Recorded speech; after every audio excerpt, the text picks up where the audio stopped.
أما بعد فأعوذ بالله من الشيطان الرجيم بسم الله الرحمن الرحيم والذي جاء بالصدق وصدق به أولئك هم المتقون صدق الله مولانا العظيم وصدق رسوله النبي الأمين الكريم وقال تبارك وتعالى في عظمة حبيبه الكريم إن الله وملائكته يصلون على النبي يا أيها الذين آمنوا صلوا عليه وسلموا تسليما اللهم صل على سيدنا شفيعنا حبيبنا ونبينا ومولانا محمد وعلى آله وصحبه وبارك وسلم اللهم صل وسلم وبارك على حال محمد وعلى آل محمد.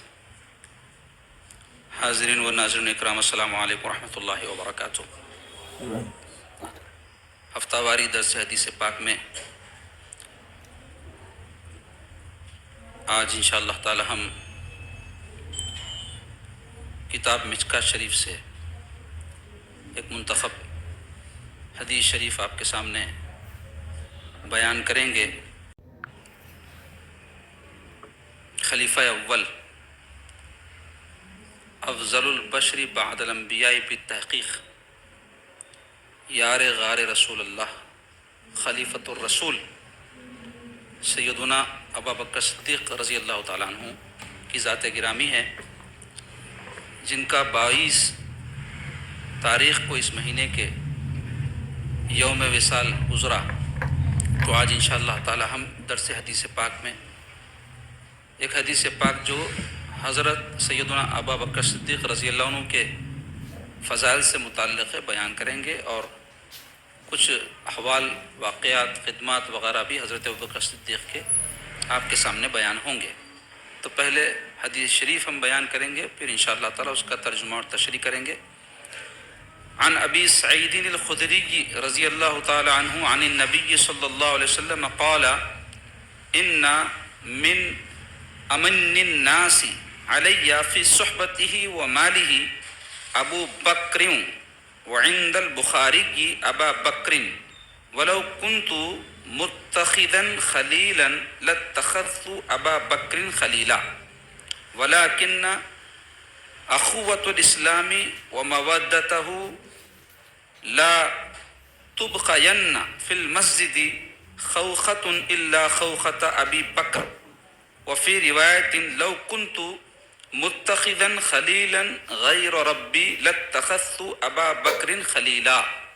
متفقن علیہ. متفقن علیہ ایسی حدیث شریف کو کہتے ہیں جو بخاری شریف اور مسلم شریف دونوں میں موجود ہو، یعنی دونوں محدثین نے اس حدیث پاک کے الفاظ پر اتفاق کیا ہو. تو ایسی حدیث بڑی معتبر سمجھی جاتی ہے، کیونکہ حدیث پاک کی جو کتابیں ہیں اس میں بخاری شریف اور مسلم شریف معتبر ترین کتابیں ہیں.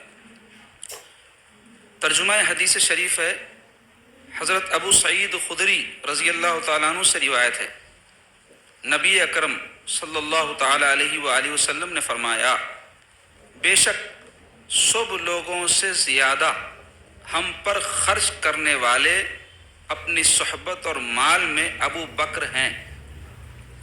امام بخاری کی روایت میں ابا بکر آیا ہے، یعنی ابو کے بجائے ابا. اگر میں کسی کو خالص جانی دوست بناتا، حضور فرما رہے ہیں، آقا علیہ الصلوۃ والسلام فرما رہے ہیں، اگر میں کسی کو خالص جانی دوست بناتا تو ابو بکر کو ایسا دوست بناتا. لیکن وہ اخوت اور محبت باقی ہے جو اسلام کی بنا پر ہے. مسجد میں کوئی کھڑکی سوائے ابو بکر کی کھڑکی کے نہیں چھوڑی جائے گی. اور ایک روایت میں ہے کہ اگر میں اپنے رب کے سوا کسی کو خلیل بناتا تو ابو بکر کو خلیل بناتا. اس حدیث سے پاک میں حضرت سیدنا ابو بکر صدیق رضی اللہ عنہ کے 3 فضائل بیان ہو رہے ہیں. اس حدیث سے پاک کے راوی صحابی رسول حضرت ابو سعید الخدری رضی اللہ تعالیٰ عنہ جو بڑے جلیل القدر صحابی ہیں، ان کے احوال وغیرہ بیان کروں گا تو وقت زیادہ ہو جائے گا، کیونکہ ہم کو حضرت ابوبکر صدیق کے فضائل سننا ہے. تو وہ روایت کرتے ہیں کہ حضور علیہ الصلوۃ والسلام ارشاد فرمائے، پہلی فضیلت حضرت ابوبکر کی کیا فرمائے کہ ان من امن الناس علی فی صحبته و مالہ ابو بکر.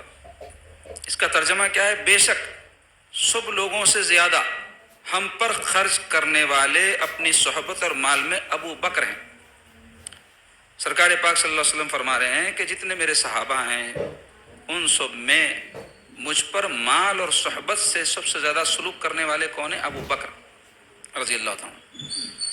حضرت ابو بکر صدیق رضی اللہ عنہ بڑے مالدار تھے. اسلام قبول کر لینے کے بعد آپ نے اپنا مال اللہ اس کے رسول پر قربان کر دیا. صرف مال ہی نہیں، جان، اہل و عیال سب کچھ نثار کر دیتے سرکار پاک صلی اللہ علیہ وسلم.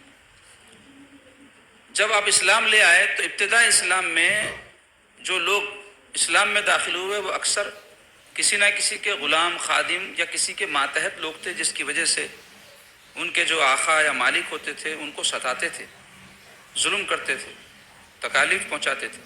تو حضرت سیدنا ابو بکر صدیق رضی اللہ عنہ اپنے پیسے سے ان کو خرید کر آزاد کرتے تھے. اور ایسے بہت سارے صحابہ، حضرت بلال حبشی رضی اللہ عنہ ہیں، حضرت عامر ابن فہیرہ ہے، بی بی نہدیہ ہے، یہ سارے جو ہے کسی نہ کسی کے غلام یا باندیاں تھیں. اس زمانے میں لوگ خریدے اور بیچے جاتے تھے، مرد و عورت دونوں. تو جو لوگ خرید لیتے تھے وہ مالک ہو جاتے تھے ان کے، اور ان کے ساتھ بڑا ظلم و زیادتی کا سلوک کیا جاتا تھا. اور یہ غلام باندی بنانے کا سلسلہ کوئی اسلام کے زمانے کا نہیں ہے، اسلام سے ہزاروں سال پہلے کا ہے. بلکہ میرے آقا علیہ الصلوۃ والسلام تو اس سلسلے کو ختم فرمانا جو ہے طے فرمائے تو مختلف احکام میں غلاموں کو آزاد کرنے کے احکام نافذ ہوئے. یہ کام اگر کسی سے ہو جائے تو شریعت میں اس کے جو ہے فدیے کے طور پہ یہ غلام آزاد کر دیا جائے، غلام آزاد کر دیا. تو اس سے کئی لوگ آزاد ہونا شروع ہوئے. ہوتے ہوتے ہوتے کیا ہوا کہ وہ سسٹم غلامی کا ختم ہی ہو گیا. تو حضرت ابوبکر صدیق رضی اللہ عنہ اپنے مال سے ان لوگوں کو خرید کر آزاد کرتے تھے. اس لیے حضور کیا فرمائے کہ اپنی صحبت سے اور اپنے مال سے. حضور علیہ الصلوۃ والسلام کے ساتھ ہمیشہ حضرت ابوبکر صدیق رہتے تھے اسلام قبول کرنے کے بعد سے. آپ کے اسلام لانے کا واقعہ بھی بڑا ایمان افروز ہے. آپ جو ہے رضی اللہ عنہ ایک مرتبہ تجارت کے سفر پہ نکلے، راستے میں ایک مقام پر جو ہے قیام کرنا ہوا، سو گئے، خواب دیکھے کہ آسمان کا چاند اتر کے گود میں آ گیا. صبح اٹھنے کے بعد ایک کاہن سے، اس زمانے میں کاہن ایسے لوگ ہوتے تھے جو ہے خواب کی تعبیریں یا اور دوسری ایسی روحانیت کی باتیں لوگوں کو بتاتے تھے. تو اس کے پاس پہنچ کے اپنا خواب بیان کیے تو وہ کاہن آپ کے بارے میں دریافت کیا کہ آپ کون ہیں، کہاں کے رہنے والے ہیں، کیا نام ہے. سب پوچھنے کے بعد کہنے لگا دیکھو مجھے ایسی اطلاعیں ملی ہیں کہ نبی آخر الزماں کا ظہور ہونے والا ہے، شاید وہ ظاہر ہو گئے، وہ نبی آخر الزماں دنیا میں آ گئے. اور جو خواب تم نے دیکھا ہے اس کی تعبیر یہ معلوم ہوتی ہے کہ تم کو ان کا خاص قرب نصیب ہو جائے گا. تو آپ جو ہے سفر تجارت منسوخ کر کے مکہ مکرمہ واپس پہنچے. حضور علیہ الصلوۃ والسلام سے پہلے ہی آپ کے تعلقات تھے.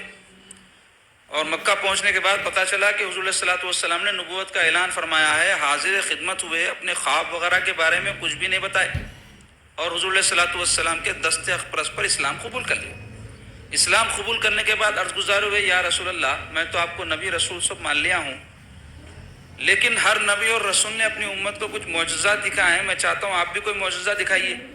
تو یہ سن کر سرکار پاک صلی اللہ علیہ وسلم ارشاد فرمایا ابو بکر تمہارا خواب معجزہ نہیں تو کیا تھا. فرمائے آسمان کے چاند کا تمہاری گود میں آ جانا یہ معجزہ نہیں تو کیا تھا، اور یہاں آنے کے بعد بغیر کسی بحث مباحثے کے تمہارا اسلام میں داخل ہو جانا یہ معجزہ نہیں تو کیا ہے. تو جس دن سے آپ اسلام قبول کی اپنی آخری سانس تک اسلام کے سچے خدمت گزار اور سچے سرکار کے عاشق بن کے زندگی گزارے. تو حضرت ابوبکر صدیق رضی اللہ عنہ ہر وقت حضور کے ساتھ رہتے تھے. بلکہ قرآن مجید میں سورہ فتح کی آیت ہے محمد الرسول اللہ والذین معہ، جس کا معنی ہے محمد صلی اللہ علیہ وسلم اللہ کے رسول ہیں اور ان کے ساتھی، والذین معہ اور ان کے ساتھی. تو ان کے ساتھی کی تفسیر میں حضرت عبداللہ ابن عباس رضی اللہ عنہ جو سرکار پاک علیہ الصلوۃ والسلام کے چچیرے بھائی ہیں وہ فرماتے ہیں کہ والذین معہ اور ان کے ساتھی سے مراد جو اللہ نے فرمایا ہے ان کے ساتھی سے مراد ابو بکر صدیق رضی اللہ عنہ کہ ہر وقت حضور کے ساتھ ہیں، مکے میں ساتھ، مدینے میں ساتھ، سفر میں ساتھ، حضر میں ساتھ، جنگ میں ساتھ، امن میں ساتھ، زندگی میں ساتھ، دنیا سے جانے کے بعد بھی خبر میں ساتھ. اور حدیث شریف کی روح سے خبر سے اٹھنے میں بھی حضور کے ساتھ رہیں گے، محشر میں بھی حضور کے ساتھ رہیں گے، جنت میں بھی حضور کے ساتھ رہیں گے. والذین معہ اور ان کے ساتھی. تو بڑی اونچی شان کے مالک ہے. اس لیے حضور نے فرمایا کہ ابو بکر کے مال اور ان کی صحبت نے، صحبت کی بڑی اہمیت رہتی انسان کے لیے، خاص طور پر ایسے وقت میں جب وہ مشقتوں، پریشانیوں، مسائل میں زندگی گزار رہا ہوتا ہے، ویسے وقت میں اگر کوئی اچھا ساتھی ہو جو مال خرچ بھی نہ کر سکے، خالی آپ کے ساتھ رہے، آپ کا ساتھ دے، آپ کو ہمت دلائے، تو انسان کے اندر ایک جوش و خروش پیدا ہو۔ تو ویسے وقت میں جب میرے آقا علیہ الصلوۃ والسلام اعلان نبوت فرمائے، حضور روئے زمین پر تنہا تھے جو توحید کے علمبردار تھے، ایسے وقت میں لبیک کہنے والی پہلی اگر کوئی ذات تھی تو ابوبکر صدیق رضی اللہ عنہ کی ذات تھی۔ مردوں میں سب سے پہلے اسلام قبول کرنے والے آپ۔ قرآن مجید کی آیت سورہ الزمر کی آیت نمبر 33 میں اللہ تعالیٰ فرما رہے ہیں والذی جاء بالصدق وصدق بہ اولئک هم المتقون۔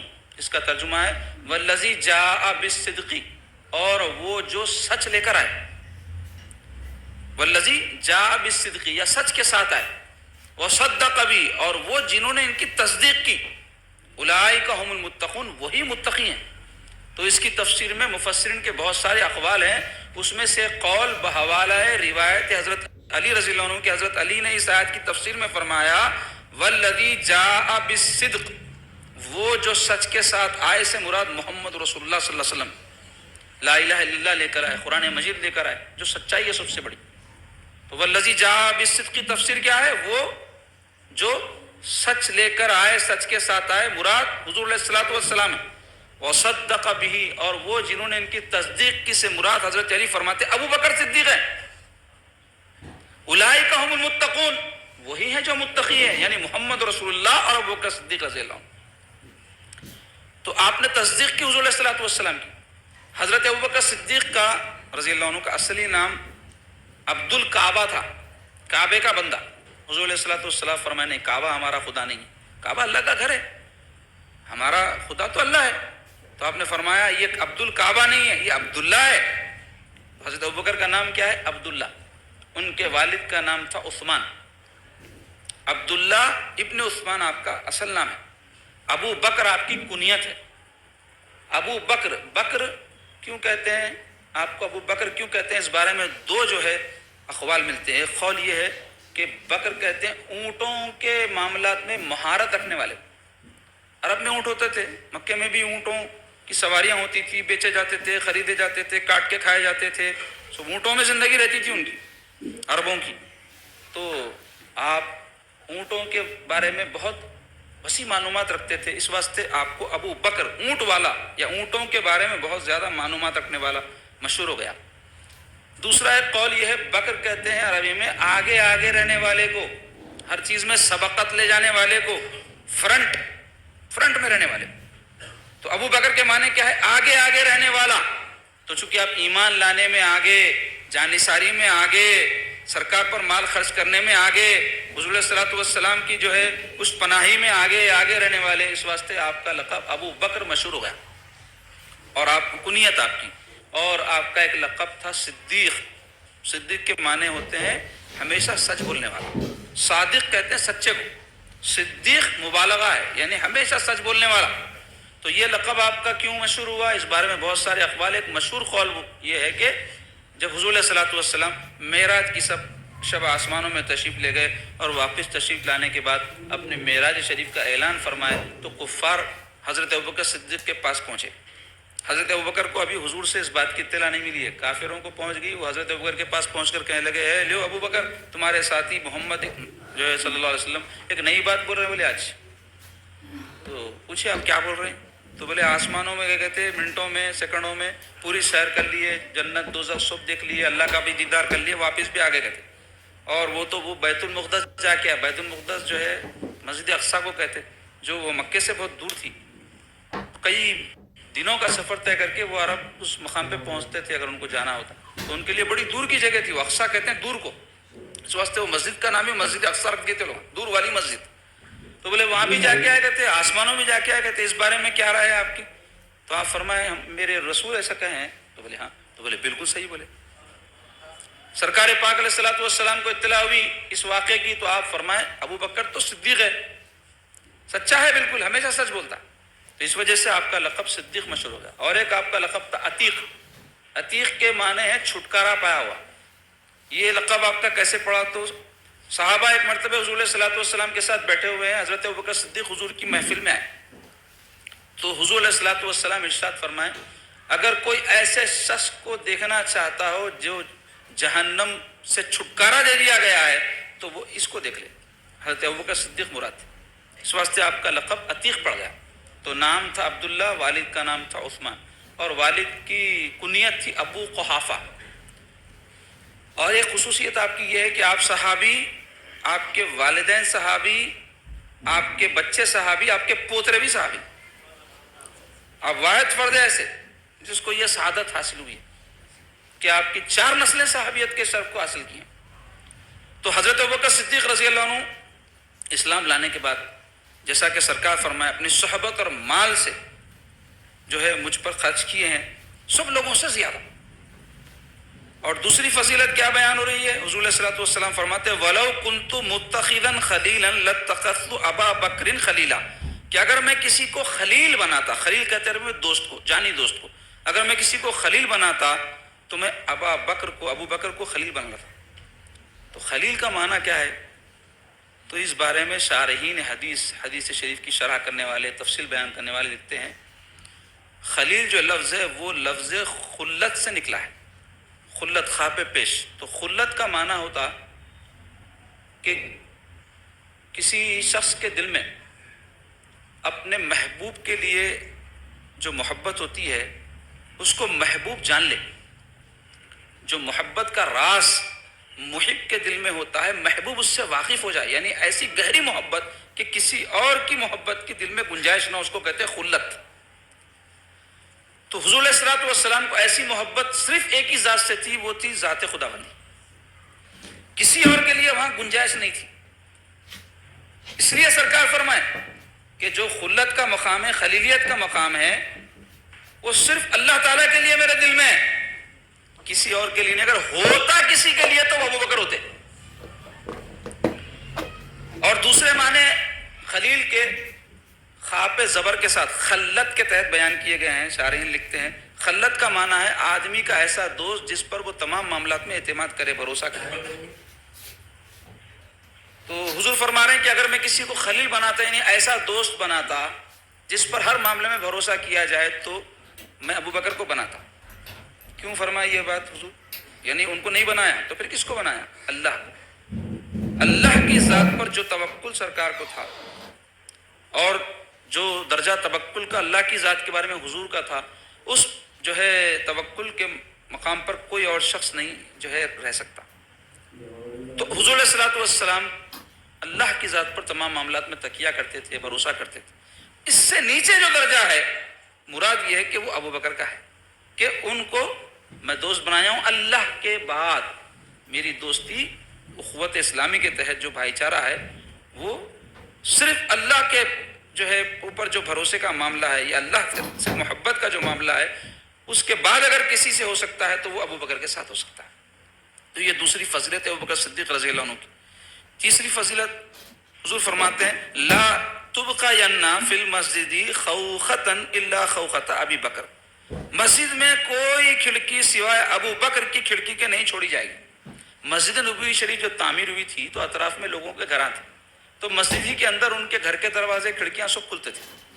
مسجد نبوی شریف کی تعمیر کے چند دنوں کے بعد حضور علیہ الصلوۃ والسلام اعلان فرمائے کہ مسجد نبوی میں اگر کسی کے گھر کا دروازہ کھلتا ہے تو سب دروازے بند، صرف علی کا دروازہ کھلا رہے گا رضی اللہ تعالیٰ عنہ کرم اللہ وجہہ۔ کیا شان ہے ان کی؟ حضور فرما دیے صرف علی کا دروازہ کھلا رہے گا، باقی سب کے دروازے کلوز بند۔ یہ فضیلت سیدنا علی کی ہے۔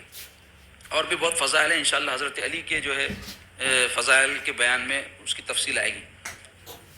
اور یہ واقعہ شروع کا ہے، کیونکہ اس بارے میں ایک روایت ملتی کہ حضرت سیدنا حمزہ رضی اللہ عنہ حضور کی خدمت میں آ کر کہنے لگے کہ یا رسول اللہ، آپ اپنے چچا کو تو دور کر دیے، اپنے بھتیجے کو مسجد میں داخلہ دے دیے، بولے یعنی سب کے دروازے بند کرا دیے آپ۔ اور حضرت حمزہ حضور کے چچا تھے نا، حضرت علی کون تھے؟ چچیرے بھائی تھے۔ تو چچا کا مرتبہ چچیرے بھائی سے بڑھ کر ہوتا ہے، تو اس پر آپ کہنے لگے اپنے چچا کا تو دروازہ آپ بند کروا دیے اور اپنے بھتیجے کا دروازہ کھلا رکھنے کا حکم دیا۔ تو سرکار فرمائے کہ اے چچا، یہ دروازہ کھلا رکھنا جو میں نے کہا ہے یہ میں نے نہیں کہا، اللہ نے کہا ہے، یعنی یہ اللہ کے حکم سے کر رہا ہوں میں، تو اللہ تعالیٰ جس کا دروازہ کھلا رکھنے کا حکم دیے ان کا دروازہ میں نے کھلا رکھوا دیا، اور جن جن کا بند کرنے کا حکم دیے سب کا بند کروا دیا۔ حضرت ابوبکر صدیق کے بارے میں جو ارشاد سرکار کا کہ کھڑکی کے بارے میں آیا، سب کی کھڑکیاں حضور بند کرائے، کب کروائے؟ تو دروازے تو شروع میں کیا، حضرت حمزہ کا آ کر پوچھنا خود یہ بتاتا ہے یہ شروع کا واقعہ ہے مدینہ شریف کی ہجرت کے بعد۔ کیوں؟ جنگ احد میں حضرت حمزہ شہید ہو گئے، جنگ احد ہجرت کے تیسرے سال ہوئی، تو یہ ابتدائے زمانہ مدینہ کا واقعہ ہے ہجرت کے بعد۔ اب حضور علیہ الصلوۃ والسلام کا آخری زمانہ ہے، تقریباً 10 سال کے بعد اس واقعے کے، دروازے بند کروا کے حضرت علی کا دروازہ کھلا چھوڑنے کے واقعے کے 10 سال بعد حضور علیہ الصلوۃ والسلام جو ہے دنیا سے تشریف لے گئے، تو یعنی 7 سال بعد، تقریباً 7 سال، 10 نہیں 7 سال، تو اس وقت جو ہے آپ کھڑکیاں بند کرنے کا حکم فرمائیں سب کی، اور یہ حکم فرمائیں ابو بکر کی کھڑکی کھلی رہے گی۔ تو اس سے کیا معلوم ہوا کہ حضرت علی رضی اللہ عنہ کی فضیلت بھی ظاہر ہوئی کہ ان کا دروازہ کھلا رکھا گیا اور کھڑکیاں سب کی بند کروائی گئی، حضرت ابوبکر صدیق کی کھڑکی کھلی رکھنے کا سرکار پاک علیہ الصلوۃ والسلام حکم دیے۔ اس سے حضرت ابوبکر صدیق کی بڑی فضیلت معلوم ہوتی ہے۔ اور تیسری بات سرکار پاک علیہ الصلوۃ والسلام یہ فرمائے کہ اس حدیث پاک میں کہ ایک روایت میں ہے کہ اگر اپنے رب کے سوا کسی کو خلیل بناتا تو ابوبکر کا خلیل بناتا، وہی بات جو پہلے گزر چکی۔ تو اس حدیث شریف سے حضرت ابوبکر کے یہ فضائل معلوم ہے، اس کے علاوہ اور بہت سے آپ کے فضائل ہیں جس کی بڑی تفصیل ہے۔ تو حضرت ابوبکر صدیق رضی اللہ عنہ 13 سال تک اعلان نبوت کے بعد مکہ مکرمہ میں سرکار پر جب کفار سختیاں کرنے لگے، ایذائیں پہنچانے لگے، اس سب میں آپ سرکار کے ساتھ تھے، یہاں تک کہ ایک موقع پر حضور علیہ الصلوۃ والسلام جو ہے تبلیغ فرمانے لگے تو کفار جو ہے آپ کے اوپر ٹوٹ پڑے، تو حضرت ابوبکر صدیق بیچ میں آ گئے اور آ کر ان کافروں کو دھکا دینے لگے اور کہتے جاتے کیا تم اس شخص کو نقصان پہنچاتے ہو جو کہتا ہے کہ میرا پروردگار اللہ ہے؟ تو اس پر کفار کو بڑا غصہ آ گیا اور وہ حضرت ابوبکر پر ٹوٹ پڑے اور ان کو جو ہے مارا پیٹا اور زخمی کر دیا، اور اتنے شدید زخم آپ کو پہنچے کہ آپ اس کی شدت سے بے ہوش ہو گئے۔ آپ کے قبیلے کے لوگ آئے، آپ کا قبیلہ تھا بنی تیم، یہ قبیلہ قریشی کی ایک شاخ ہے۔ حضور علیہ الصلوۃ والسلام سے سلسلہ نسب میں اوپر 8 واسطوں سے حضرت ابوبکر اور حضور کا تعلق ایک ہو جاتا ہے، یعنی دونوں کے 8 واسطوں اوپر دادا ایک ہی ہے۔ بعد میں ان داداؤں کی اولادوں میں ایک طرف حضرت ابوبکر صدیق، ایک طرف حضور علیہ الصلوۃ والسلام، تو قبیلہ قریش کی شاخ بنی تیم کے آپ فرد ہیں، جن کا کام مکہ مکرمہ میں تھا لوگوں کے جھگڑوں کے فیصلے کرنا، قضات، صلح کرانا یا تصفیہ کرانا یا فیصلے کرنا، یہ بڑا اہم کام ہوتا ہے، اور ان لوگوں کو یہ ذمہ داری دی جاتی ہے جو لوگوں میں معتبر سمجھے جاتے ہیں۔ آج کے زمانے میں بھی آپ دیکھو، ہمارے کسی سے اختلافات ہو جائیں تو ہم تصفیہ کرانا چاہتے تو ایسے آدمی کو بیچ میں رکھتے جس پر اعتبار کرتے، ہم اعتماد کرتے، جس کی عزت ہوتی ہمارے دل میں۔ تو ایسا آپ کے قبیلے کی عزت تھی، حضرت ابوبکر صدیق بھی لوگوں کے بیچ فیصلے کیا کرتے تھے۔ تو حضرت ابوبکر کے قبیلے والے آ کے آپ کو بچائے، اور آپ زخمی ہو گئے تھے تو بے ہوش ہو گئے، اٹھا کے آپ کے گھر تک پہنچا دیے۔ تو آپ جب ہوش میں آئے کافی دیر کے بعد، تو کوئی انسان جب ہوش میں آتا ہے تو پانی مانگتا یا اور کوئی چیز جو اس کو پسندیدہ ہے اس کی طلب کرتا۔ آپ ہوش میں آنے کے بعد سب سے پہلا جملہ جو آپ کی زبان سے نکلا وہ یہ تھا کہ مجھے یہ بتاؤ محمد رسول اللہ کیسے ہیں، حضور علیہ الصلوۃ والسلام کے بارے میں مجھے خبر دو۔ تو آپ کی والدہ کہنے لگی کہ ارے معاذ اللہ ان کا نام مت لو، ان کی وجہ سے تو آپ کو، مسلمان نہیں ہوئی تھی ابھی وہ، ان کی وجہ سے تو آپ کو یہ سب تکلیف اٹھانی پڑی، یہ وہ کہنے لگی۔ تو بس حضرت ابوبکر کہتے تھے مجھے حضور کے بارے میں بتاؤ کیسے۔ تو ان کی والدہ کہنے لگی میں کہاں سے ان کی خبر لاؤں، ان کے بارے میں معلوم کرنے جاؤں گی لوگ مجھے مارنا پیٹنا شروع نہ کر دیں۔ تو اس پر آپ کہنے لگے کہ ایک کام کرو، فاطمہ بنت خطاب کے پاس جا کر خبر لاؤ۔ فاطمہ بنت خطاب کون ہے؟ حضرت سیدنا عمر کی بہن، وہ مسلمان ہو گئی تھی، اور حضور علیہ الصلوۃ والسلام شروع اسلام میں لوگوں کو اپنے اسلام کو چھپانے کا حکم دیے تھے تاکہ کافر ان پر ظلم نہ کریں۔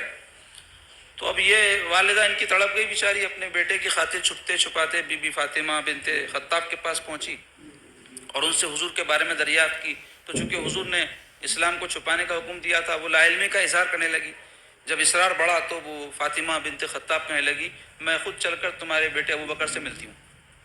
تو وہ آئیں رات کے وقت میں، حضرت ابوبکر کی حالت دیکھی تو رو پڑی، زخموں سے چور تھے اور سخت کرب اور تکلیف میں تھے. تو پھر وہ ان سے کہنے لگی کہ آپ فکر نہ کریں، حضور اچھے ہیں، خیریت سے ہیں. پھر بھی حضرت ابوبکر کو چین نہیں پڑا، کہنے لگے مجھے حضور کی خدمت میں لے کے چلو، میں دیکھنا چاہتا ہوں حضور، اپنی آنکھوں سے دیکھوں گا تو سکون پڑے. تو وہ رات کے وقت میں چھپتے چھپاتے حضور علیہ الصلوۃ والسلام جہاں قیام فرما تھے وہاں پہنچے. حضور حضرت ابوبکر کو دیکھتے اپنی جگہ سے اٹھ گئے. حضرت ابوبکر رونے لگے حضور کو دیکھ کر، حضور بھی رو پڑے. حضور علیہ الصلوۃ والسلام ان کو اپنے سینے سے لگا لی. تو ایسا حضور علیہ الصلوۃ والسلام سے محبت و چاہت تھی.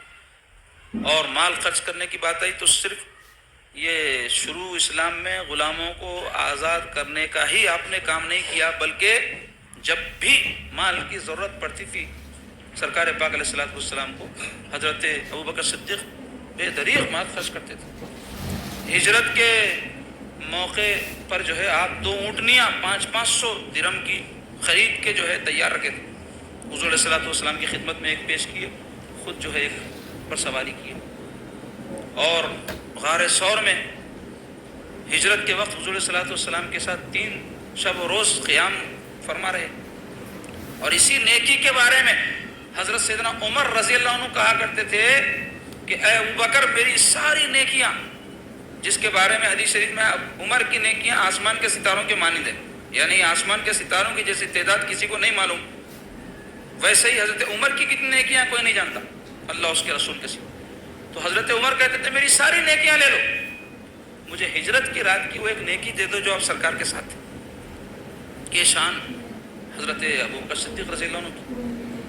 تو آپ جو ہے ہجرت کرنے کے بعد مدینہ شریف جب پہنچے سرکار کے ساتھ تو وہاں حضور علیہ الصلوۃ والسلام نے مسجد نبوی شریف کی تعمیر کا ارادہ فرمایا. تو وہاں اب جہاں مسجد نبوی شریف ہے ایک زمین تھی جو قبیلہ بنی نجار کے 2 یتیم بچوں کی تھی، اس میں کچھ کھجور کے درخت تھے، کچھ یہودیوں کی قبریں تھیں. تو وہ زمین جو ہے حضور پسند فرمائے، اس کا انتخاب فرمائے، اور اس کو خریدنے کا جب معاملہ ہوا تو حضرت ابوبکر صدیق اس کی قیمت ادا کرے. اسی طرح جنگ تبوک ایک ایسی جنگ ہے جس میں سرکار پاک علیہ الصلوۃ والسلام خود بھی شریک ہوئے، اور وہ آخری جنگ تھی جس میں حضور شریک ہوئے، اور اس میں سب سے بڑا اسلام کا لشکر تیار ہوا تھا. تقریباً 30,000 تعداد تھی لوگوں کی، جنگ لڑنے والوں کی 30,000 صحابہ. تو ان کے لیے کھانا پینا، جنگی سامان، دوا دارو، پھر کئی دنوں تک وہ جنگ چلنے کا امکان تھا. اور تبوک مدینہ شریف سے کئی 100 میل دور ہے، تو وہاں تک جانا، پھر وہاں رہنا، پھر واپس آنے تک کا پورا انتظام رہنا، تو اس کے لیے کثیر مال کی ضرورت تھی. تو ویسے وقت میں سرکار اعلان فرمائے چندے کا. تو صحابہ اکرام میں جو متمول تھے جیسے حضرت عثمان غنی رضی اللہ عنہ کثیر مال حضور کی خدمت میں پیش کیے. اسی طرح دیگر صحابہ میں عبد الرحمن بن عوف ہے، اور بھی بہت سارے صحابہ ہیں. اور پھر صحابہ میں جو غریب تھے ان سے بھی جو بن پڑتا تھا لا کے سرکار کی خدمت میں پیش کیے. یہاں تک کہ ایک صحابی 2 کلو کھجور لے کے آئے، بولے یا رسول اللہ کسی فوجی کو ایک ٹائم کا کھانا تو بھی ملیں گا اس سے، یہ پیش خدمت. تو سرکار ان کے اس عمل کو بہت پسند فرمائے، کیونکہ غریب ہوتے ہوئے بھی اللہ کی راہ میں خرچ کرنے کا جذبہ ہے. تو میرے سرکار وہ کھجوروں کی پوٹلی کو سونے چاندی کے ڈھگاروں کے اوپر رکھ دیے، اتنا پسند فرمائے سرکار. تو اس سے معلوم ہوا کثرت نہیں، محبت اور چاہت اور عقیدت اور نیت دیکھی جاتی ہے اسلام. تو مختصر یہ کہ ویسے وقت میں حضرت عمر رضی اللہ عنہ کے پاس کچھ مال زیادہ تھا، تو وہ خیال کیے کہ آج ابوبکر سے میں آگے بڑھ جاؤں گا. حالانکہ ہر معاملے میں ابوبکر مجھ سے آگے بڑھ جاتے. صحابہ اکرام میں فاستبقوا الخیرات پہ عمل تھا، خیر کے کاموں میں آگے نکل جاؤ، خیر کے کاموں میں سبقت لے جاؤ. کوئی 2 رکعت پڑھا تو اپن 4 پڑھو، کوئی 100 روپے خرچ کر اپن 200 کرو، کوئی ایک جنگ میں شریک ہو اپن 4 جنگوں میں شریک ہو. ایسا جذبہ تھا لوگوں میں خیر کے کاموں میں. آج ہم کیسا اس سے بچنا، کدھر کٹ مار کے بچا لینا کچھ بھی، کیسا تکلیف اٹھانے سے بچ کے راحت حاصل کر لینا، یہ جذبہ رکھتے ہیں. اور ان اللہ والوں میں کیا تھا؟ خیر کے کاموں میں سبقت کا جذبہ تھا. تو اس دن ان کو خیال ہوا کہ آج میں ان سے آگے نکل جاؤں کہ ابوبکر کے پاس مال کم ہے اور میرے پاس زیادہ ہے. تو اب یہ لوگ جب سرکار کی خدمت میں مال پیش کر رہے تھے، حضرت عمر کی باری آئی تو حضور پوچھے کہ عمر کتنا لائنے، پوچھے گھر والوں کے لیے کتنا چھوڑ کے آئے، پوچھے. الٹا سوال ہے یہ، لائے کیا نہیں، چھوڑ کے کیا ہے. تو اس پر حضرت عمر کہنے لگے یا رسول اللہ آدھا چھوڑ کے آیا، بولے گھر والوں کے لیے، مطلب یہ آدھا لایا. حضرت ابوبکر کی باری آئی تو حضور پوچھے اے ابوبکر تم گھر والوں کے لیے کیا چھوڑ کے آئے؟ تو فرمایا اللہ اور اللہ کا رسول. یعنی سب کچھ لے کر آئے. جو بھی تھا مقدار کا کمپیریزن نہیں ہے. جو اخلاص اور جو نیت اور جو محبت تھی سب کچھ سرکار کے قدموں میں لا کے ڈال دی. اسی جو ہے واقعے پر کسی شاعر نے کیا پیاری بات کہی. حضرت ابوبکر صدیق نے جو کہا تھا اس کی ترجمانی کرتے ہوئے کہ پروانے کو چراغ بلبل کو پھول بس. پروانہ کیا کرتا؟ چراغ پہ مر بھی گیا تو گرتے رہتا. چراغ دیکھے ہوں گے نا کبھی آپ لوگ, پتنگے جو نکلتے, اب تو موم بتیاں چراغاں وغیرہ نہیں ہے اس واسطے وہ لائٹ کے اوپر گرتے رہا. پہلے زمانے میں چراغوں پہ گرتے تھے, جل جاتے تھے, مر جاتے تھے, مگر گرتا تھا کیونکہ پروانہ ہوتا ہی اس واسطے ہے کہ وہ قربان ہو جائے چراغ پر. تو پروانے کو چراغ بلبل کو پھول بس. بلبل پھول بہت پسند کرتا, اس کی خوشبو سنتے ہوئے پھرتا. پروانے کو چراغ بلبل کو پھول بس, صدیق کے لیے ہے خدا کا رسول بس. یعنی جیسے پروانے کو چراغ ہونا ہے, بلبل کو پھول ہونا ہے, ویسے ابوبکر کو رسول ہونا ہے. ایسی محبت تھی آپ کی. اور بھی بہت سارے فضائل ہیں. اور حضور صلی اللہ علیہ وسلم کے اس ظاہری دنیا سے تشریف لے جانے کے بعد آپ مسلمانوں کے تمام امور کے ذمہ دار بنے, رسول اللہ صلی اللہ علیہ وسلم کے خلیفہ بنے, حضور صلی اللہ علیہ وسلم کے جانشین بنے. اور جب تمام حکومت کی باغ ڈور آپ کے ہاتھ میں آ گئی, تب بھی سادگی کا یہ عالم تھا. خلافت کا پہلا دن ہے. حضرت عمر دیکھتے ہیں کہ حضرت ابوبکر تجارت کرتے تھے کپڑوں کی, اپنے کپڑوں کی پوٹلیاں بن رہی. خلیفہ رسول کیا کر رہے ہیں؟ کپڑوں کی پوٹلیاں بن رہی. تو حضرت عمر آ کے پوچھے یہ کیا کر رہے ہیں؟ تو بولے کاروبار کو جا رہا ہوں. تو بولے آپ کاروبار کو گئے تو مسلمانوں کی سلطنت کون چلائیں گا؟ یہ سارے جو امور مسلمانوں کے ہیں یہ سب کون کریں گے؟ آپ خلیفہ ہیں مسلمانوں کے. تو بولے اچھا میں وہ کروں گا تو پھر میرا گھر کون چلائیں گا؟ پوچھے. اللہ اکبر. یعنی اس کو جوڑتے نہیں تھے جب آپ خلافت سے. اب آج کوئی ایم پی بنا تو کیسا لوٹوں, کیا کھا جاؤں, کدھر سے کھاؤں, کیا کھاؤں, کہیں کا بھی بس نہیں ہوتا. اور یہ ایسی عظیم ہستیاں ہیں. دیکھو آپ کوئی تقابل ہی نہیں ہے, سمجھانے کو بول رہا ہوں میں خالی. آج کل کے حکومت کے معاملات دیکھو آپ, اور پھر یہ اللہ والوں کو دیکھو. تو اس پر حضرت عمر بولے نہیں نہیں, ایک اس کا راستہ نکالنا پڑے گا. چلو آپ اپن حضرت عبید اللہ بن جرح رضی اللہ عنہ کے پاس جائیں گے, ان سے مشورہ کریں گے. تو ان سے مشورہ کرے تو انہوں نے بولے ایک کام کرنا بھائی, ان کا وظیفہ مقرر کر دینا. بولے ابوبکر کا انہوں کام کاج نہیں کرنا, کام کاج کرے تو جو ان کو آمدنی ہوتی اتنی مقرر کر دینا, اس سے گھر چلا لینا اور سلطنت چلانا. بولے طے ہوگا. تو آپ ایک رتی اس سے بڑھ کے نہیں لیتے, بلکہ کئی واقعات ایسے کہ اضافہ آیا تو واپس کر دیا. یہاں تک کہ جب آپ پردہ فرمائیں تو آپ کی جو استعمال کی چیزیں سیدہ عائشہ جو آپ کی صاحبزادی ام المومنین نے, وہ بیت المال میں جمع کر دی یہ بول کے کہ میرے والد خدمت کرے تک ان کی تھی, اب جیسے ہی انتقال ہوا اب ان کی نہیں ہے. اللہ, ایسی دیانت داری, ایسی امانت داری. تو مختصر یہ کہ جب آپ خلیفہ بنے تو بعض فتنے اٹھے, اس کو آپ دبائیں. اس میں ایک فتنہ ارتداد کا فتنہ تھا, اور ایک فتنہ جو ہے مسلمہ کذاب جھوٹا نبوت کا دعوے دار تھا, اس کا خلا خما فرمایا. اس کے علاوہ منکرین زکوٰۃ کا فتنہ تھا. بعض لوگ بولے ہم نماز پڑھتے, روزہ رکھتے, سب کرتے, پیسے دو انہیں بولنا. کئی لوگ رہتے نا, آج بھی رہتے, بخیل رہتے, خرچ کرنا دل نہ بولتے, سب کرو بولتے, نماز پڑھتا ہوں, رات تمام تہجد پڑھتا ہوں, پیسے نہ کو بھائی, میں محنت کر کے کمایا کہیں کچھ میں کسی کو. تو ان کی نماز قبول نہیں, ان کا روزہ قبول نہیں, دوسرے کامہ قبول. انسان کے اندر اگر بخل ہو, سرکار فرمائے بخیل جنت میں نہیں جائیں گا. تو جنت میں کافر جائیں گا, مسلمان جائیں گا.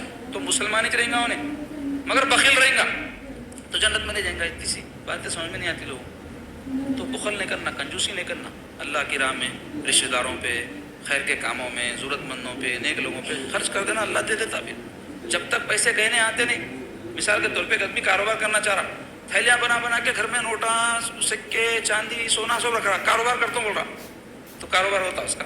وہ پیسہ نکال کے سرمایہ کاری کرا, کچھ خریدا بیچا تو اس کو نفع ہوتا. تو ایسے ہی ہے, اگر کوئی آدمی پیسے اٹھا کے رکھا, ثواب ملنا بول تو ملتا, خرچ کرا تو ملتا جہاں کرنا ہے. تو بہرحال حضرت ابوبکر صدیق رضی اللہ عنہ, وہ منکرین زکوٰۃ جو تھے وہ بولتے تھے ہم نماز پڑھتے, روزہ رکھتے, جہاد کرتے, پیسے نہیں دیتے, زکوٰۃ نہیں دیتے. تو آپ فرمائیں میں نماز اور زکوٰۃ کو الگ نہیں کرتا, دونوں کو ایک ہی سمجھتا ہوں. جو بھی زکوٰۃ کا ایک ڈوری بھی دینا ہے میں وصول کرے بغیر نہیں چھوڑوں گا. حضرت عمر بولے آپ کیسا جنگ کرتے ہیں ان سے, مسلمان ہیں؟ تو بولے میں مسلمان ہی نہیں مانتا ہوں ان کو جو زکوٰۃ کا انکار کر دے. اور آپ جنگ کیے ان سے اور ان کو منوائے اور زکوٰۃ وصول کر کے چھوڑے. اور ایسے بہت بڑے اور ایک عظیم کارنامہ, قرآن مجید کو جمع کر کے کتابی صورت دیا. حضور علیہ الصلوۃ والسلام کے زمانے میں قرآن مجید لکھا جاتا تھا ہڈیوں پہ, اونٹ کی ہڈیوں پہ لکھتے تھے, چمڑے پہ لکھتے تھے, کھجور کے چھال پہ لکھتے تھے, اٹھا کے رکھ لیتے.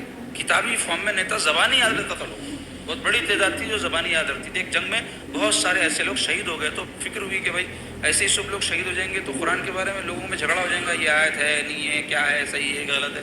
تو اس واسطے بولے اس کو ایک جگہ کر دینا, کتابی صورت میں لا دینا. تو حضرت ابوبکر صدیق کا کارنامہ ہے کہ آپ حضرت زید ابن ثابت رضی اللہ عنہ جو بہت قابل صحابی تھے اور ایسے کاموں کے ماہر تھے, ان کی ایک ٹیم بنا کے قرآن مجید کو جمع کر کے کتاب کی صورت میں آپ اس کو ایک جا کیے. بہت بڑا کارنامہ ہے آپ کا. تو اس کے علاوہ اور بہت بڑے بڑے کارنامے ہیں, اور اہل سنت والجماعت ہونے کے ناطے ہمارا عقیدہ یہ ہے کہ حضور صلی اللہ علیہ وسلم کے بعد افضل ترین جو ہے ہستی حضرت ابوبکر صدیق رضی اللہ عنہ ہے. تو ان سے عقیدت, محبت اور ان کا احترام ہم پر لازم ہے. تو ان کا 22 تاریخ کو اس مہینے کی چونکہ یوم وصال تھا, تو اس مناسبت سے میں مناسب سمجھا کہ آپ کے سامنے ان کا تذکرہ ہو, تاکہ ان کے ذکر کی برکتوں سے ہم سرفراز ہوں. جہاں ان کا ذکر ہوتا ہے اللہ کی رحمتیں نازل ہوتی ہیں, اور ہم کو پتہ ہونا چاہیے کہ یہ کیسی عظیم ہستیاں تھیں جنہوں نے اسلام کی خاطر ایسی ایسی عظیم قربانیاں دیں. تبھی تو آج اسلام کی جو صورت ہے, اسلام کا جو رنگ ہے, اسلام کی جو رونق ہے, قائم ہے. اللہ تبارک و تعالیٰ لاکھوں کروڑوں رحمتیں اور برکتیں ان پر نازل فرمائے, اور ان کے صدقے میں اللہ تعالیٰ ہم کو بھی اپنی عنایت اور کرم سے سرفراز فرمائے.